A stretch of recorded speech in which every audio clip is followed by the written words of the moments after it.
Saudara-saudara, pertemuan kali ini saya akan menampilkan salah satu artikel yang ada di dalam buku Tai Chi Chuan Irama Kehidupan. Artikel ini saya tulis sebagai dan memberikan perspektif kesadaran kosmis yang kita lakukan mulai dari dalam kandungan, bermain Tai Chi, lalu lahir, bersentuhan dengan bumi, ya, dan sesama manusia, dan diberi narasi kesadaran aku menjadi kami, kamu menjadi kalian, dia menjadi mereka, pluralnya, tapi semuanya itu bersatu di dalam konsep kita. Ya, artinya apa? Diversity tetap ada, tapi mempunyai dimensi unity. Ketika Anda melihat ada suatu unity, mencakup di dalamnya diversity. Jadi bukan penyeragaman. Nah, inilah uniknya kaitannya dengan Pancasila dan Bhinneka Tunggal Ika. Gitu. Saya bacakan tulisan ini sebagai berikut. Apakah manusia pada mulanya lahir dalam keadaan sempurna sebagai anak Tuhan? Oleh karena dosa Adam dan Hawa kemudian jatuh ke dalam ketidaksempurnaan. Ataukah manusia ada sebagai kelanjutan proses sebelumnya, yang berarti bahwa manusia merupakan makhluk yang belum paripurna. Karenanya, haruskah terus-menerus mengambil kesimpulan untuk menentukan langkah-langkah yang diperlukan untuk melengkapi dirinya? Inilah pertanyaan sentral yang selalu mempertimbangkan antara agama dan ilmu pengetahuan. Syukurlah, meskipun menunggu dalam waktu yang cukup lama, akhirnya para ahli teologi menyadari bahwa kepercayaan kuno yang dikemukakan dalam bentuk cerita-cerita yang isinya dianggap bertuah mengandung semacam kebenaran yang berbeda dengan kebenaran yang dinyatakan oleh teori ilmiah, bahwa manusia sekalipun merupakan makhluk yang unik juga telah melalui proses pilihan alam yang lama. Karenanya kebiwaan kitab suci tidak boleh diperluas untuk menolak kenyataan dan tafsiran yang masuk akal dari suatu penyelidikan ilmiah. Namun demikian, kesadaran ini baru mencapai tingkat bahwa masing-masing, baik ahli teologi maupun ilmuwan, menyadari bidangnya sendiri-sendiri dengan segala keunikannya serta keterbatasannya. Kemudian masing-masing pihak mulai memperkuat dirinya, seraya berusaha mencari kelemahan pihak lainnya. Pertentangan antara agama dan ilmu pengetahuan yang bersifat laten dinetralisir pada permukaan dengan slogan-slogan agama tanpa ilmu pengetahuan adalah lumpuh, ilmu pengetahuan tanpa agama adalah buta. Penyelesaian persoalan ini baru diusahakan untuk dibuktikan secara sungguh-sungguh oleh seorang ahli ilmu fosil, paleontolog, kenamaan yang juga seorang rohaniwan, Pater Pierre Teilhard de Chardin, yang hidup pada 1881-1951, yang berusaha mendamaikan hasil penemuan ilmiah dengan fisikologi. Ia memperkenalkan konsep kompleksifikasi, yaitu berperanannya organisasi yang semakin meningkat dalam proses kejadian alam semesta ini.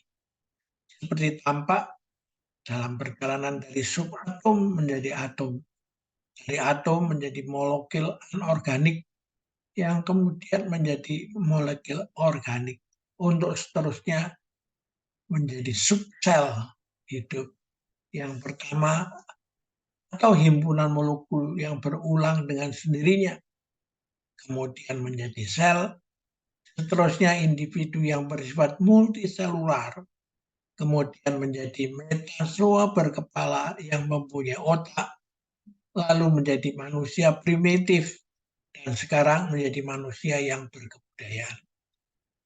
Berbagai cabang ilmu pengetahuan secara bersama-sama menunjukkan bahwa jagat raya dengan segala isinya harus dipandang sebagai suatu proses maharaksasa yang terus berkembang untuk mencapai tingkat yang baru dalam hal eksistensi dan organisasinya. Hal ini boleh dikatakan sedang dalam proses menjadi atau dalam evolusi, genesis. Evolusi ini terjadi bukan saja segi fisik seperti yang diuraikan oleh teori Charles Darwin, melainkan juga dalam aspek spiritual atau kesadaran. Semua fenomena dalam alam semesta ini mempunyai dua sisi, sisi fisik biologis without, dan sisi spiritual kesadaran within. Aspek the without atau biologis ini lebih menonjol pada proses evolusi tahap subatom sampai dengan manusia primitif. Pada tahap tertentu dalam proses evolusi ini nampak loncatan yang menunjukkan semakin kompleksnya unsur-unsur yang membangun, dengan terbentuknya fungsi-fungsi yang secara kualitatif lebih maju sampai pada tahap manusia. Terjadilah kembali loncatan kualitatif lagi, dan mulai aspek spiritual lebih menonjol. Terjadilah sekarang evolusi proses pembentukan kesadaran yang lebih tinggi.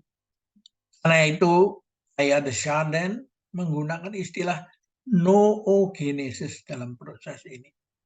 Dia menggunakan istilah hominisasi atau menunjukkan perkembangan manusia dari original proto-human semakin menjadi manusia yang sejati, di mana manusia yang potensial semakin menyadari kemungkinan-kemungkinannya, seperti tampak sekarang dalam perkembangan penjelajahan angkasa luar di bidang bioteknologi. Karena itu, sampai pada kesimpulan bahwa semua fenomena di dalam alam semesta ini, termasuk di dalamnya manusia, tidak boleh dinilai dan diterangkan atas dasar asal muasalnya semata, melainkan dan terutama oleh arah dan kemungkinan-kemungkinan yang terkandung di dalamnya, termasuk pada keterbatasan dalam arah di masa yang akan datang. Noogenesis ini terjadi karena permukaan bumi ini terbentuk lapisan atau membran baru, yaitu lapisan pemikir yang disebut noosfer, yang tampil lebih tinggi daripada lapisan-lapisan sebelumnya, yaitu lapisan kehidupan, biosfer, dan lapisan pra-kehidupan yang ada pada material organik, yaitu litosfer. Noosfer ini bertindak sebagai agen untuk merangsang proses hominisasi, atau lebih jelas peningkatan evolusi psikososial, yaitu organisme yang mempunyai suatu pola berpikir yang menyeluruh. Di dalamnya termasuk segala kegiatan dan pola hubungan dengan sesamanya. Sehingga seperti ikan hidup di dalam air, Demikian pula manusia hidup dalam lapisan noosfer ini. Gaya yang mendorong proses evolusi ini sehingga menjadi proses yang dinamis tetapi stabil karena bersifat antagonistis. Ya. Tetapi pada saat yang bersamaan saling melengkapi, yaitu gaya yang bersifat sentrifugal menjahit pusat dan gaya yang bersifat sentripetal menuju pusat. Belum kehidupan manusia, Homo sapiens ada, gaya sentrifugal yang lebih menonjol. Misalnya dari jenis burung berkembang hingga mencapai kurang lebih 8.500 spesies. Pada serangga sampai melebihi 1,5 juta jenis. Pada manusia justru terdapat tendensi konvergensi. Artinya menciut yang diakibatkan adanya gaya sentripetal yang lebih dominan. Kecenderungan gaya sentrifugal yang menyebabkan banyaknya sempalan-sempalan atau fragmentasi dinetralisir oleh gaya sentripetal ini melalui kesadaran manusia. Pada mula awal manusia terdapat berbagai jenis ras, tetapi oleh proses perpindahan penduduk dan perkawinan campuran, proses fragmentasi ini dihambat hampir tidak meluas tanpa kendali seperti pada burung atau serangga, sehingga manusialah yang ternyata paling sukses dalam hal ini. Perbedaan kebudayaan yang menumbuhkan suku-suku dengan kekhususannya masing-masing, termasuk di dalamnya kebiasaan cara berpikir, lambat laun dipertemukan melalui penemuan bidang komunikasi atau komputer ini. Ya, seperti melalui YouTube, ya, internet. Bahkan untuk membangun kehidupan masing-masing telah mulai timbul kesadaran akan global system itu.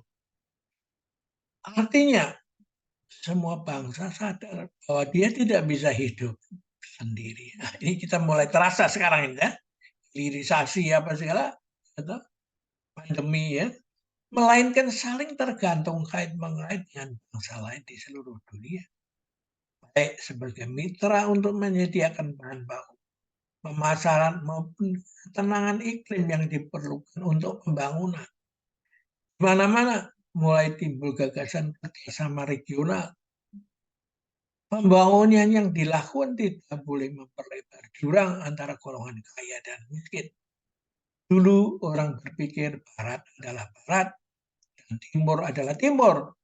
Tapi sekarang semua orang menyadari bahwa kedua kebudayaan tersebut memang mengandung perbedaan, tapi bukan untuk dipertentangkan, melainkan saling melengkapi. Ya, ini kan seperti yang yin dan yang kan.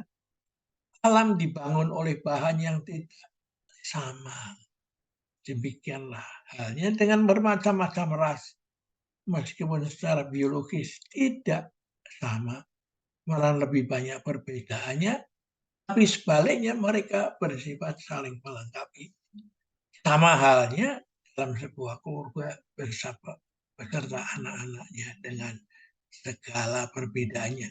Tapi mereka saling melengkapi. Kita harus berterima kasih atas keanekaragaman genetik ini yang diakui sebagai kekayaan. Semua ini bagaikan seorang pelukis yang mempunyai bermacam-macam persediaan sehingga tidak akan kekurangan warna untuk melukis satu lukisan yang indah.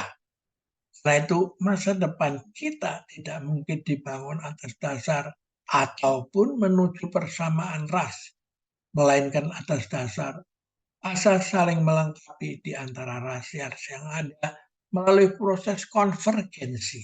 Ya.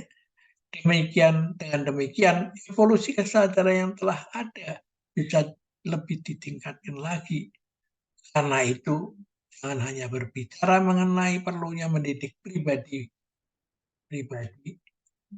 berbakat yang bersifat individualistis, tapi yang diperlukan adalah grup atau kelompok pemimpin yang mampu mendorong proses ini. Inilah satu-satunya masa depan yang ada di hadapan kita. segenap umat manusia. Oleh karenanya, segala macam ideologi, agama, dan lain sebagainya harus menjadi ideologi agama untuk masa depan yang real ini. Ya.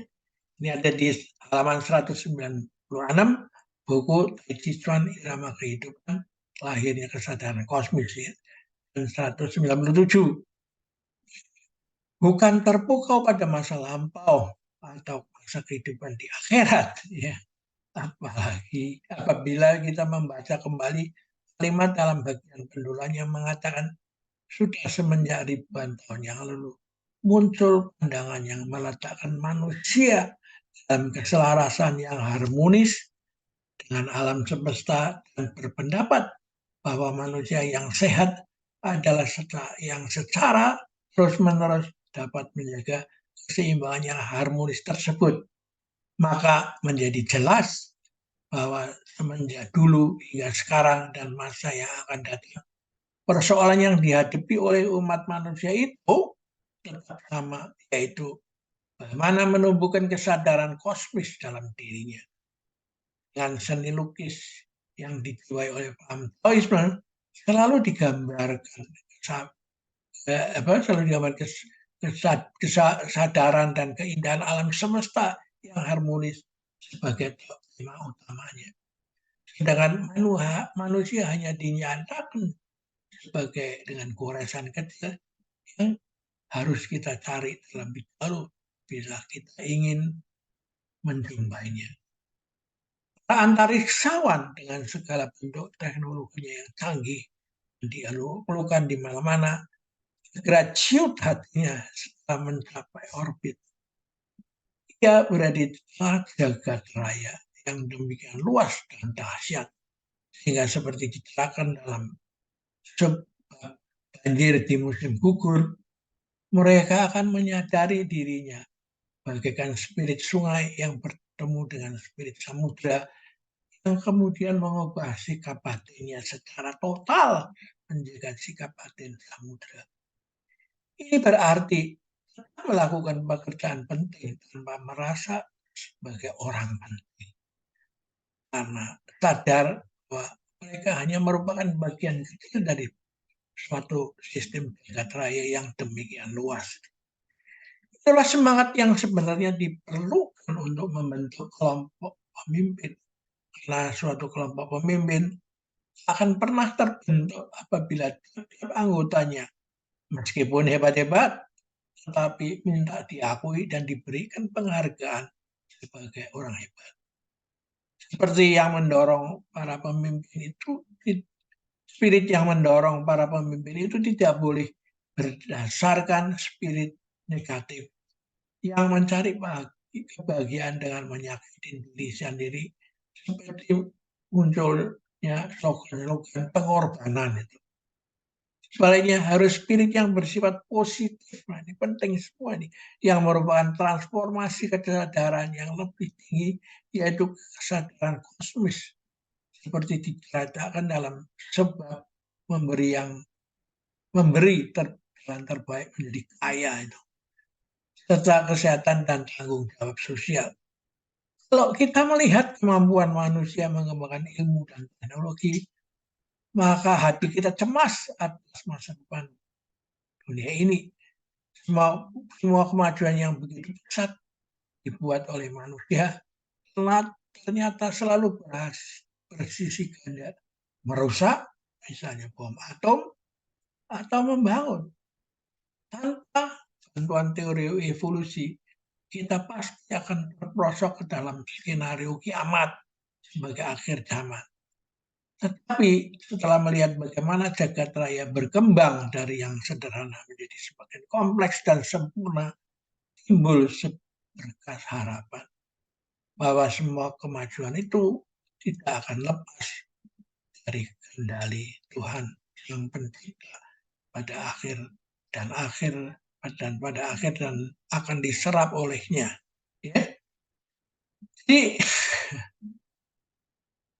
ini ditulis 1986 ya. Bayangkan. Orang sudah memberikan ke arah mana globalisasi. Tapi sekarang orang karena pemikiran yang dangkal, yang selfish, dia kembali ke deglobalisasi. Ya. Malahan sebaliknya. Dan di dalam edisi yang lalu kita juga telah mengutip syair dari Wang Cekwang, ya, bahwa kita melakukan hal-hal yang luar biasa, tapi dengan semangat biasa, menjadi sang biasa. Sekian dulu, nanti kita lanjutkan lagi. Semoga bermanfaat dan sampai jumpa.